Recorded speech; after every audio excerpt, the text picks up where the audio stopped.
어차피 이제 까진 건 까진 거고, 남아있는 상황에서 자기를 어떻게 살려줄 거냐라고 하는 부분에서도 지금 명태균은 일종의 가이드라인을 제시하고 있습니다. 뭐냐? 자기가 임기 2년만 하고 총선 끝나고 내려와라. 개헌하고 내려오시라 라고 자기가 얘기를 했다는 거야.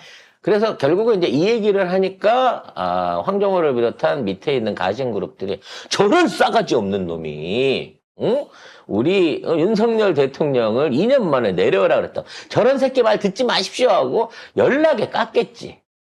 윤석열은 실제 그때부터 명태균을 멀리하기 시작한 거지만 김건희는 영적인 파트너이기 때문에 멀리하지 않았다는 거야. 그리고 중요한 거, 명태균은 윤석열이 자기를 씹는 거에 대해서 1도 부담이 없었어요.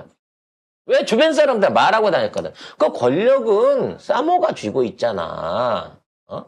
모든 건 사모 맘대로 하는 거야. 윤석열은 바지야 라고 하는 거를 이미 스스로 주변 사람들한테 다 얘기를 하고 다녔단 말이야. 결론적으로 윤석열이 바지이고 김건희가 실세라는 걸 알고 있으면서 윤석열을 배제한 상황에서 김건희하고 라인만으로 지난 2년 반 동안 명태균은 이 나라를 주물딱주물딱 해왔다는 거예요. 그러면서 2년 반 후에 내려오라 그랬다는 거지. 왜 내려오라 그랬냐? 깜이 안 되니까 내려오라 그랬다는 거야. 중요한 건 내려오라고 한 다음에 그 다음 대세를 뭘로 세울 거냐의 문제잖아. 얘는 이준석을 세우려고 했던 거지.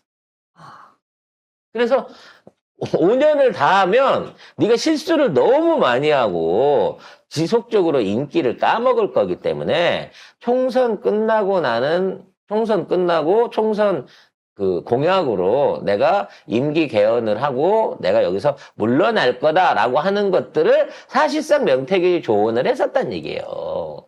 그러면서 그렇게 뒤탈 없이 네가 2년만 하고 내려와야지 뒤탈이 없다. 감옥 안 가고 너도 보존을 하고 이런 식으로 이제 얘기를 했다라는 건데 제가 봤을 때는 사실은 윤석열이나 김건희는 별 생각이 없었을 수 있지만 아니다. 김건희는 빼고. 김건희는 생각이 많았지. 그렇지. 왜냐면 권력자는 사실은 그 권력자 주변에 있는 사람들이 이 권력자의 의중과 상관없이 이 권력이 더 오래 지속되기를 원해요. 왜? 해먹어야 되니까. 그래서 바이든이 미국 대선에서 바이든이 끝까지나 후보직 못 내려놓는다라고 고집을 피웠던 이유가 바이든 자체보다는 바이든 사실 늙고 병들고 힘들어서 본인도 그만하고 썼을지도 모르지만 중요한 건 바이든의 의지가 아니었던 게 옆에 가족들 그리고 옆에 참모들 바이든에 붙어서 빌붙어서 먹고 살고 있는 수많은 사람들이 바이든이 권력을 내려놓으면 이 사람들도 같이 권력을 내려놔야 되기 때문에 그걸 극구 반대했다는 거예요. 그래서 명태균의 지금 워딩은 사실상 김건희, 윤석열을 파묻어버리겠다라는 워딩인 것 같아요.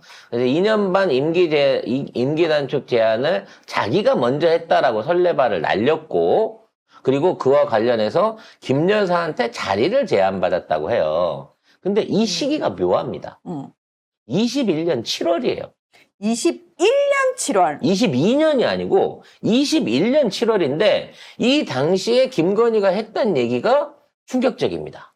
보면 21년 7월경에 윤 대통령에게 총선까지만 임기 채우고 개헌한다면 내려오시라라고 명 씨가 조언을 했고 비슷한 시기에 김건희가 명태균에게 이렇게 얘기했다고 합니다. 선생님이 다 판 짰는데 청와대 같이 가셔야 안 되겠습니까? 라고 했다. 그래서 저는 안 잡혀갈래요. 라고 대답했다고 하네요. 이게 되게 희한하네요. 21년 7월경이면은 아직 대선 후보 정도 21년 이제 7월. 예, 입당이 아직 확정되지 않은 시기예요. 경선도 안 하고 있을 그러니까. 때예요. 아직까지 민주당으로 나갈지 무슨 준석 창당을 할지 얘기들이 많이 나오고 있는 상황이었는데 21년 7월에 이미 판을 명태균이 다 짜놨다고 얘기를 하는 거야. 그러니까 와 그러면 21년 7월 아니 선거 투표도 안 했는데 지들은 이미 아직 입당도 안 했어. 국짐에 입당도 안 했는데 이 말 되게 묘하네. 이미 그때부터 명태균과 함께 김건희는 윤석열을 어떤 방식으로 활용하고 선거전을 어떻게 치르고 나중에 대선에서 이기면 집권 후에 어떻게 한다라는 생각들을 다 21년 7월에 다 이미 했다. 다 마스터 플랜을 세워놨다. 그러니까 명태균은요, 일종의 몽상가 같은 사람이에요. 자기 스스로 이와 같은 대권 플랜을 세워놨을 겁니다. 그러니까 오랫동안 이제 지역에서 정치 컨설턴트를 하면서 과연 지금 있는 상황에서 탄핵 정국으로 만들어진 민주당 정권을 사실상 이게 이제 한 10년, 20년 동안 장기 집권을 할 수 있을 거라고 생각을 했는데 그 정권을 무너뜨리는 방법이 뭐냐라는 부분에 대해서 명태균은 굉장히 대중적 심리를 읽고 있으면서 일종의 시나리오를 짜고 있었던 거예요. 그러니까 오래전부터 윤석열이라고 하는 사람을 만나고 싶다라고 하면서 김건희한테 접근해온 방식이나 이 윤석열한테 제안했던 선거전 이미지 그리고 그 이후에 그 모든 선거를 해왔던 과정 안에서의 그 중요한 메시지들을 이미 오래전부터 윤석열이라는 이름을 뺀 상태에서 요런 정도가 할 수 있는 인물이라고 하면 대중적으로 이전 인기를 끌 수 있는 인물이라면 요 시나리오를 태워서 대통령을 만들 수 있다는 시나리오를 갖고 있었어. 그리고 김건희를 만나가지고 김건희를 가스라이팅을 하면서 윤석열을 이런 방식으로 활용하면 대통령을 만들 수 있습니다라는 시나리오를 재현했고 그거를 김건희하고 실행해 보기로 이미 2021년에 아직 윤석열이 대통령 출마를 선언하기 전부터 이미 그 시나리오는 나와 있었다는 거지. 정말 무서운 사람인 거야. 보니까 캠프 인사에도 관여를 했다는 사실을 본인이 이야기를 하네요. 실질적으로 대선 운동을 이끌었다는 거예요. 그래서 유세단장으로 윤상현을 내정했다가 걔 안 된다라고 얘기해갖고 바꿨다는 거예요. 그거를 대통령 부부가 윤상현은 안 되는 걸 모르고 있다가 그렇네요 그러더라. 그러니까 대통령 윤상현이 아니냐. 전두환 전 사위니까 네. 전라도 이게- 유세 어떻게 하겠냐. 이게 굉장히 중요한 거예요. 윤석열이 그만큼 그 박빙의 표를 이길 수 있는 데 있어서 부끄럽지만 전라도가 역대로 최대로 많은 이직을 해줬기 때문에 사실은 지금 전라도 안에서 10% 가까운 지지율을 맞아요. 뽑아먹었단 말이에요. 생각보다. 예전에는 김대중 때는 97점 몇 프로였어. 거의 98%였어. 근데 그러던 전라도에서 윤석열이한테 10% 이상을 던져줬다는 거지. 근데 그 표를 얻는 데 있어서의 중요한 개념이 윤상현이 거기 가가지고 유세단장을 해서는 안 된다는 거야. 그래서 나중에는 이동훈을 하려고 했더니 얘는 거친 이미지 이미지가 때문에. 너무 거칠다. 윤석열 당신도 어떤 장군의 어떤 그 카리스마 있는 등치 큰 모질이지만 어찌됐거나 그 당시에는 무사 이미지를 입고 있는 상황에서 둘 다 강강으로 나가면 안 된다고 해가지고 박대출로 결국은 자기가 이걸 꽂았다는 거예요. 그리고 그 당시에 진짜로 이게 캠프에 첫 영입 인사로 끌어왔던 이동훈을 빼버린 것도 이상했거든, 그 당시에. 그렇죠. 내가 보기에는 이진숙도 특보를 안 시키고 언론 특보를 잘라버린 게 걔는 안 돼요 라고 난 명태균이 했을 것 같아. 이미지 이게 때문에? 그렇지. 외모가 너무 강하니까? 거칠다. 거칠고 그동안 해왔던 것 자체가 비호감이다라고 하는 부분 때문에 그걸 빼버린 것도 나는 이게 명태균이 아닌가 싶어요. 근데 태균이한테 물어보고 싶어. 너무 만나면. 충격적이다. 사실상의 캠프의 전략과 이미지를 전부 다 수정한 거예요.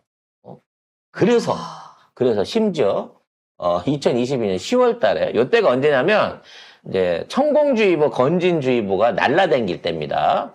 이때 공직기관 비서관이 찾아왔다는 거예요. 자기 비서관실에 근무하는 사람이 사람이 찾아와서 한 말이 웃겨요. 뒷말이 대선에- 웃깁니다. 대선에 공을 세우셨으니 대통령 여사 마음대로 팔고 다니셔도 된다. 그런데 이권 사업에 개입해서 사회에 무리를 일으키는 건 하지 마세요. 왜냐면 이때 천공이랑 건진이 대기업들 상대로 삥 뜯고 있을 때거든요. 그래갖고 이거 문제 있다. 이 사람들 조사해라라고 막 여론이 나올 때 입단속을 하기 위해서 공직기관 비서관에서 왔다는 거야. 그 얘기는 뭐냐면 실세로서 이 건에 개입할 만한 여지가 있다고 봤기 때문에 찾아온 맞아. 거야. 아무 짓도 안 하고 있는 사람은 나 같은 사람한테 공직기관 비서관이 와갖고 너 저 건이랑 친하다고 어디 가서 입 털고 다니지 마 이런 얘기 안 하거든요. 이미 안에서도 공이 있다. 여사를 팔고 다녀도 괜찮다. 이 공을 인정한다. 이거를 직접 얘기한 것도 아니고 공직기관 비서관이 얘기할 정도 되면 비서관 밑에 있는 애들이 얘기할 거 보면 비서관실 안에서도 다 아는 다 거야. 알고 있었다. 이번 선거는 명태균이 때문에 이겼기 때문에 명태균이 혹시라도 무슨 얘기를 팔고 다녀도 그런가 보다 해라. 다만 돈 받아먹고 뭐 이걸로 해서 이권 개입에 들어가면 곤란하니 보이지 않게 해라는 거지. 이권 개입을 하지 말라는 게 아니고 사회에 무리를 일으키지 말라는 얘기는 소문나지 않게 해먹으라는 거예요. 그래서 소문나지 않게 창원상단을 해먹고 창원의창을 부동산 투기지역에서 투기과열지역에서 해제해갖고 수천억의 돈을 내가 만들었잖아 라고 한다는 거죠. 그러니까 여기 이제 결정타예요. 경고였나? 라고 얘기하니까 영부인이 나를 선생이라고 부르는데 누가 나한테 경고를 하냐? 애기 와, 내가 비록 직책은 없지만 CEO인데 누가 송작가 TV에서 나한테 충고를 한단 말이냐? 바로 이 심리인 거죠. 결국은 우리가 알고 있는 것보다 명태균과 김건희의 관계는 매우 오래전부터 끈끈했다는 거야. 그래서 사실상 이들의 만남이 2000년대 초반, 2000년대 후반, 2010년대 초반에 있었을 가능성이 높다라고 얘기가 나오고 있는 거예요. 2000년대 초반이면은 양재택하고 그렇지. 동거하고 있을 때? 근데 이미 그때부터 명태균이는 지리산 도사라는 명칭으로 점술가로서 이름이 높았고 장명도 잘해준다 그래갖고 심지어 점을 보러 서울에서 내려오는 정치인들이 많았다고 합니다. 그러면 전국에 있는 유명한 점장이를 다 만나고 다니는 김건희 귀에 안 들어갔을 리가 없고, 그러면서 김건희도 결론적으로 명태균을 사적으로는 어쩌든 미리 만났을 가능성이 매우 높다는 거예요. 그리고 김건희가 명태균의 손금을 그려서 보내달라.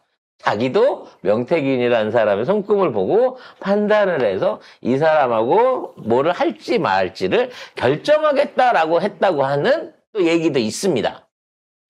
결론적으로 이 둘의 관계가 대선 직전에 대선 이전에 만나진 게 아니라 오래전부터 이어졌을 가능성이 높고, 이 또한 어떠한 형태의 증언으로도 이게 증명이 될 것 같아요.